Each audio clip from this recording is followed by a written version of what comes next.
Yo les amis, j'espère que vous allez bien. On se retrouve pour l'actualité sportive du côté du Real Madrid et du FC Barcelone. La course au Ballon d'Or est complètement lancée les amis suite à l'élimination du Brésil cette nuit face à l'Uruguay. Cristiano Ronaldo quant à lui les amis se fait démolir depuis l'élimination du Portugal les amis par l'équipe de France. Il se fait démolir sur les plateaux télé. Les journalistes n'en ratent pas une les amis. Et pour terminer, notre cher Arda Güler a impressionné le monde entier lors de son dernier match face aux Pays-Bas les amis. La Turquie vraiment c'est pour moi l'une des meilleures équipes de cet Euro.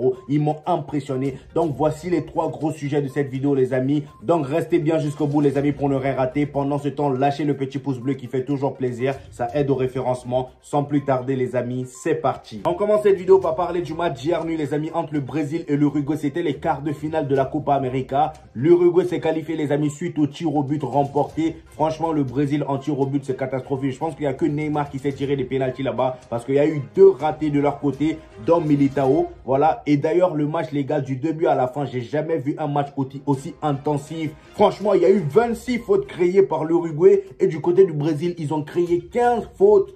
15 fautes dans le match, c'est une dinguerie, c'est presque du jamais vu. Ça cassait à chaque 2 secondes. Ça cassait à chaque 2 secondes. Et pour vous dire, Rodrigo a d'ailleurs failli perdre les pieds.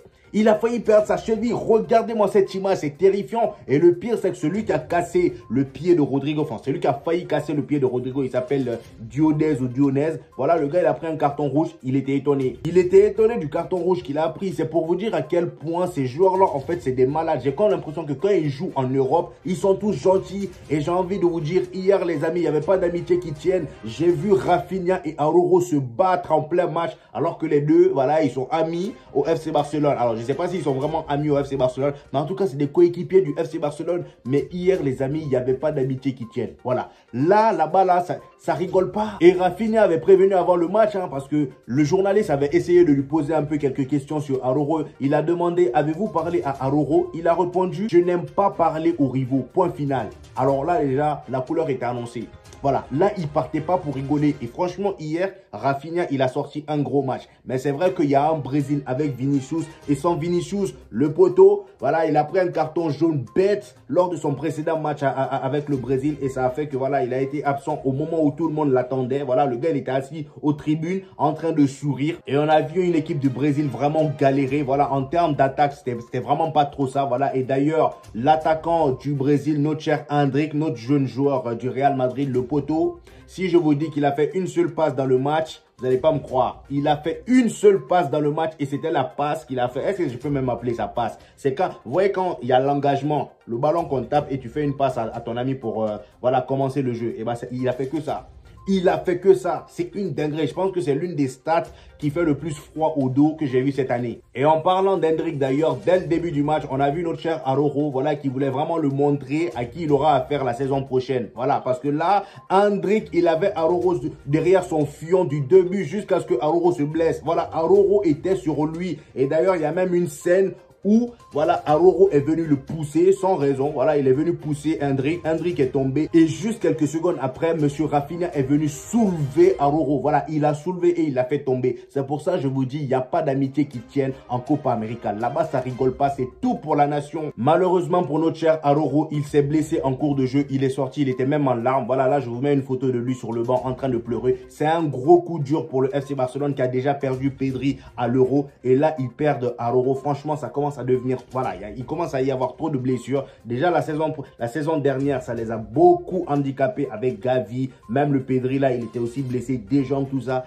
Et là, la nouvelle saison n'a même pas encore commencé, que voilà, les mêmes joueurs repartent à l'infirmerie. Et c'est là que vient la question, les amis. Vinicius a-t-il perdu ses chances au Ballon d'Or avec l'élimination en Copa América? Je vous laisse donner votre avis en commentaire, mais moi, je vais vous donner le mien. Je vois plein de gens mettre Kylian Mbappé et Jude Bellingham déjà devant parce que Vinicius a été éliminé en quart de finale. Et le pire, c'est qu'il n'a même pas joué les quarts de finale. Franchement, les gars, moi, ça c'est être ingrat et c'est oublier vite les exploits qu'a fait Vinicius au cours de cette saison avec le Real Madrid. Je vous rappelle que Vinicius, en phase finale, ça a été le joueur le plus décisif. Lors de ces 2 dernières années, ça a été le plus décisif. Regardez les matchs compliqués que le Real Madrid a eu à faire lors des phases finales. Le Real Madrid a toujours tiré le gros lot lors des phases finales. Il tombe toujours que contre des grosses équipes. Manchester City, le Bayern Munich, que contre des grosses équipes. Mais malgré ça, Vinicius a été présent. pour nous sortir voilà, de la galère. Il a même marqué en finale de Ligue des Champions, les amis. C'est pour vous dire à quel point ce gars-là, les amis, c'est la tête, c'est le visage du Real Madrid. On ne peut pas le nier. Et moi, je pense qu'après tout cet exploit qu'il a fait en Ligue des Champions ou même en championnat avec le Real Madrid, il mérite de rester le numéro 1. C'est pas la Copa América qui va venir gâcher ça. Parce que l'euro, les amis, je suis désolé. L'euro de cette année-là, autant supprimer ça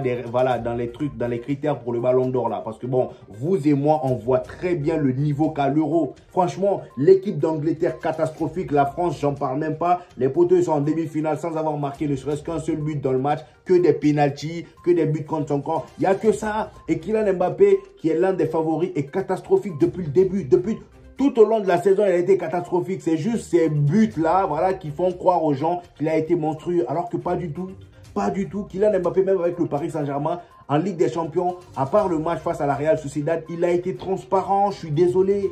Il a été transparent. Je ne vois pas ce qui vous fait dire que Kylian Mbappé, sous prétexte qu'il a été meilleur buteur de Ligue des Champions, il doit passer devant Vinicius parce que Vinicius a été éliminé. Je suis désolé. Non, on n'est pas dans ça. Déjà, Vinicius, pour moi, bien avant l'Euro et la Copa América, c'est le numéro 1. Voilà. Si Kylian Mbappé sortait un euro de malade mental, voilà, là, il n'y a pas de souci. On va dire que ça peut un peu combler les trous, voilà, et le mettre un peu plus devant Vinicius. Mais là, ce n'est pas le cas. Même s'il te sort une demi-finale de malade et qu'il part en finale, il fait la même chose. Moi, je pense que Vinicius est censé rester devant lui. Voilà. Il n'est pas censé passer devant Vinicius. Je suis désolé. Cependant, en ce qui concerne Jude Bellingham, là, il y a débat. Là, il y a débat. Pour moi, là, au jour d'aujourd'hui, Vinicius ayant été aussi bête à prendre un carton jaune et voilà, voir son équipe se faire éliminer en quart de finale, je pense que là, si Jude Bellingham part en finale de l'Euro, même si lui aussi son Euro n'est pas fameux, voilà. Mais au moins, Jude Bellingham, on va dire, il y a des matchs références de lui à l'Euro.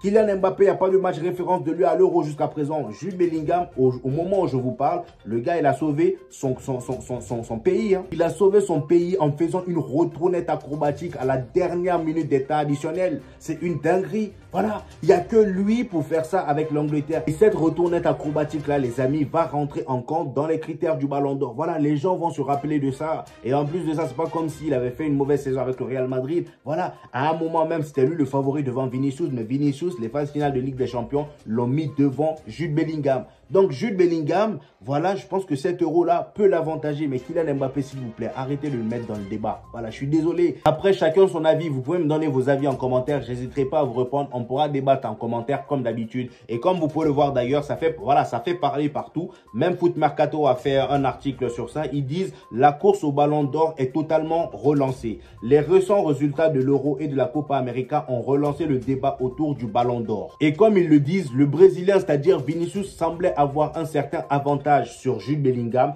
notamment parce qu'il a été meilleur et décisif sur les dernières échéances européennes de la saison avec une grosse prestation et un but en finale contre Dortmund et des doubles confrontations de belles factures contre Manchester City en quart, 2 passes décisives et le Bayern Munich en demi, 2 buts. Seulement le sort du Brésil éliminé en quart sans le Madrilène, c'est-à-dire sans Vinicius, suspendu et ses prestations plutôt moyennes lors de cette Copa América, à l'exception du match contre le Paraguay, ont jeté un petit froid sur sa candidature. Donc, à part le match face au Paraguay, Vinicius a été moyen, on va dire, parce que le premier match du Brésil, il n'a pas été fameux, mais il n'y a que face au Paraguay, il a été monstrueux. Mais mis à part ça, Vinicius a été quand même transparent. Donc, c'est pour ça, moi, je vous dis, cette histoire de Copa América et d'Euro, là, faut mettre ça de côté parce que les trois sont pas ouf. Voilà, je suis désolé, ils sont pas ouf. Et d'ailleurs, pour vous dire à quel point la propagande pour Kylian Mbappé Ballon d'Or est énorme, il y a même un ancien lauréat de France Football qui a déclaré que Kylian Mbappé est le premier candidat au Ballon d'Or. Voilà, bien avant le match du Brésil face à l'Uruguay. Donc, bien avant cette histoire d'élimination-là, lui, il mettait Kylian Mbappé devant Vinicius et Jude Bellingham. C'est pour vous dire à quel point les statistiques, ça rend fou les gens et ça a tendance à faire oublier les vraies prestations, les vrais, on va dire les matchs où les joueurs ont été le plus décisifs. Et moi, je vous dis, hein, dans ce trouble-là, si la France remporte l'Euro, à tout moment, on donne ça à Kylian Mbappé, même si je suis pas d'accord. Mais c'est ce qui va se passer. Kylian Mbappé, médiatiquement, j'ai comme l'impression qu'il a, voilà, il a un avantage contrairement aux deux autres. C'est vrai que Jude Bellingham, on va dire un peu plus devant Vinicius médiatiquement. Mais voilà, ça va être vraiment compliqué pour Vinicius maintenant. On enchaîne les amis avec notre cher Nagelsmann, l'entraîneur de l'Allemagne qui a vraiment foutu n'importe quoi face à l'Espagne. Donc là, il a fait une déclaration sur la Coupe du Monde 2026. Il dit, ça fait mal que nous devions maintenant attendre 2 ans pour devenir champion du monde. Mais Nagelsmann, là, tu peux t'en vouloir qu'à toi-même. Qui t'a dit de faire des choix bizarres? Qui t'a dit de mettre Sané à la place de Virk? Voilà, c'est des choix comme ça là qui ont fait que l'Allemagne s'est fait éliminer par l'Espagne. Et en plus de ça, il dit, il va devoir attendre 2 ans pour devenir champion du monde. Là, t'allais pas être champion du monde. Même si tu remportais ça, t'allais être champion d'Europe. Il faut qu'on t'apprenne ça aussi, mon frère. Bref, les amis, en parlant de l'Espagne devra composer 104 de ses titulaires pour la demi-finale de l'Euro face à l'équipe de France. Donc, il y a Pedri qui est blessé. Il y a le Normand, le défenseur qui est suspendu. Carvajal également est suspendu. Même Morata est suspendu. Mais il est dit qu'Alvaro Morata sera bien disponible pour la demi-finale contre la France. Contrairement à ce qui a été annoncé dans un premier temps par l'UEFA, il n'a pas été suspendu lors du match contre l'Allemagne. Donc là, normalement, Morata sera présent. Sinon, si Morata n'est pas là, je pense que Joselu sera le titulaire. On enchaîne avec notre cher Toni Kroos, les amis, qui s'est excusé auprès de Pedri, les amis, sur voilà, parce qu'il a cassé Pedri. Pedri est sorti sur blessure. Donc à la fin du match, je pense que vous avez tous vu ce message. Il a demandé pardon à Pedri. Il dit, je te demande pardon et je te souhaite un bon rétablissement. Bien sûr, mon intention n'était pas de te faire du mal. Je te souhaite un prompt rétablissement et tout le meilleur. Tu es un grand joueur. Tu finis de casser en vent des gens pour venir faire des messages doux comme ça. Toi-même, je comprends pas. Maintenant, les amis, nous allons parler de notre cher Cristiano Ronaldo, vraiment qui souffre depuis l'élimination du Portugal. Voilà, tout le monde lui tombe dessus. Tout le monde dit que c'est de sa faute parce que le gars, avec son âge, il est en train de bloquer, de prendre en otage le poste d'attaquant au Portugal. Alors, je suis d'accord, oui et non. Je vais vous donner mon avis juste après. Mais là, je tiens déjà à vous informer que Cristiano Ronaldo, c'est la première fois qu'il ne marque pas dans une compétition majeure. Depuis 2004, les amis, le gars, il a toujours marqué au moins un but. Voilà, que ce soit l'Euro, la Coupe du Monde, il a toujours marqué. Donc là, c'est la première fois. Et comme je vous le disais, les amis, suite à l'élimination du Portugal, on a par exemple ce journaliste de Winamax qui s'appelle Walid Acharchour. Donc le gars, il était vraiment énervé. Il dit, Ronaldo est l'ancien. Il a appelé ancien pour le manque de respect. Et l'ancien, tu gênes tout le monde. 2 fois 120 minutes, c'est pas possible. Merci pour tout, mais tu dois arrêter de prendre en otage le Portugal. Alors Walid, je comprends ce que tu veux dire, mais là on parle de Cristiano Ronaldo. Les gens commencent à... En fait les gars, vous voyez, la longévité de Cristiano Ronaldo est en train d'induire les gens à l'erreur. Voilà, ça fait que les gens lui manquent de respect en oubliant qui c'est. Vous voyez ce que je veux dire? Là, Cristiano Ronaldo, s'il a joué 120 minutes 2 fois avec le Portugal, c'est pas parce qu'il voulait pas sortir. Si l'entraîneur l'avait demandé de sortir, il serait sorti, même s'il aurait tiré la gueule. Mais c'est à l'entraîneur de faire ses choix. Mais si l'entraîneur l'a laissé là, c'est qu'il y a bien une raison.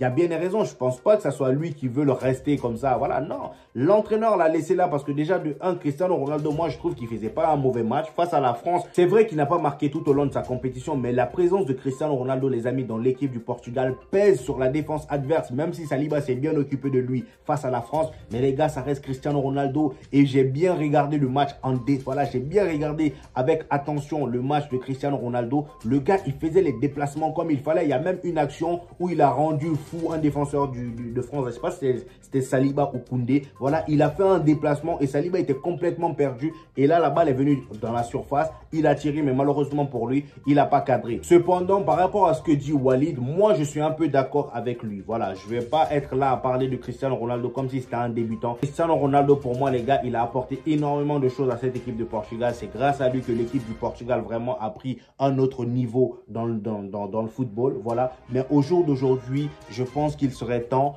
de laisser sa place un peu à la nouvelle génération. Je ne dis pas que voilà, dans les matchs, il faut qu'il soit au bon à 100%. Non, au moins les gars, en deuxième mi-temps, il faut un peu sortir. Voilà, laisser la place à Gonzalo Ramos. Il faudrait essayer de préparer l'après Cristiano Ronaldo parce que là, je l'ai encore entendu dire qu'il voudrait jouer la prochaine Coupe du Monde avec le Portugal. Mon frère, s'il te plaît, Cristiano Ronaldo, là, tu es en train de gâcher ta legacy. Tu as fait énormément de choses. Et d'ailleurs, si tu continues comme ça pousse au manque de respect. Regardez par exemple ce que lui, il fait. Il parle de Cristiano Ronaldo comme s'il parlait à Mitroglou ou comme s'il parlait à, je sais pas moi, Valère Germain. Vous voyez ce que je veux dire? Respectez un peu le GOAT que c'est. Mais Cristiano Ronaldo, toi aussi, s'il te plaît, commence à laisser de la place au jeune Gonzalo Ramos ou même à d'autres joueurs. Parce que Gonzalo Ramos, on n'a même pas vu tant que ça lors de cet Euro. Pour terminer, les amis, nous allons parler de notre cher Arda Güler avec la Turquie, les gars. Franchement, la Turquie, dans cet Euro, je pense que c'est l'une des équipes qui a proposé le plus beau jeu de la compétition. Franchement, c'était incroyable de les regarder jouer. C'était plaisant à les voir jouer. Ils jouaient sans aucune crainte. Ils n'étaient pas là à jouer bloc bas. Du début jusqu'au match face aux Pays-Bas, les amis, la Turquie a vraiment proposé du beau jeu. Malheureusement pour eux,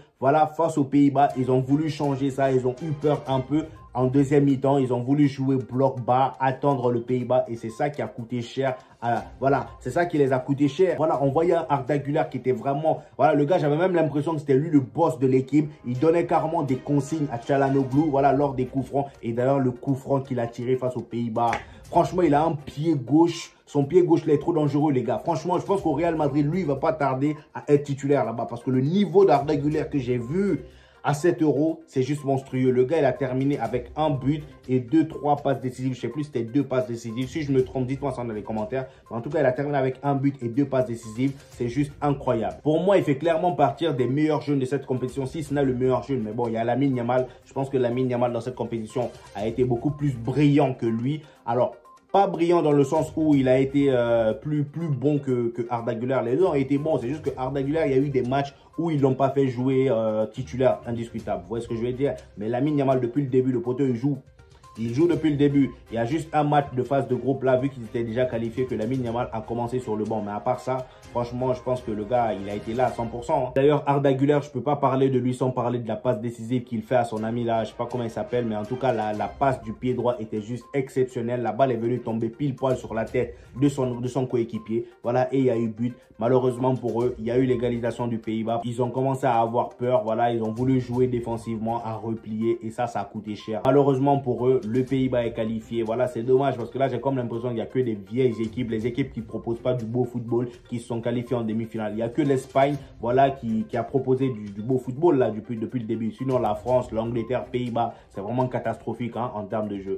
En tout cas, bon, la finale, je ne sais pas qui y aura, mais en tout cas, j'espère que l'Espagne ira en finale, même si je supporte la France. Mais franchement, moi, la France, ils m'ont saoulé. Ils ont un jeu, moi, qui me dégoûte. J'arrive pas à regarder leur match à 100%. Franchement, même l'Angleterre, c'est ennuyant. Je préfère voir un Espagne-Pays-Bas que voilà Angleterre-France ou France. Bref, en tout cas, je ne veux pas voir l'Angleterre ni la France en finale. Bref, les amis, c'était tout pour aujourd'hui. Donnez-moi vos avis en commentaire par rapport à toutes ces informations. J'hésiterai pas à vous répondre comme d'habitude. Voilà, n'oubliez pas le petit pouce bleu qui fait toujours plaisir. Ça aide au référencement. Et on se dit au prochain épisode, les amis.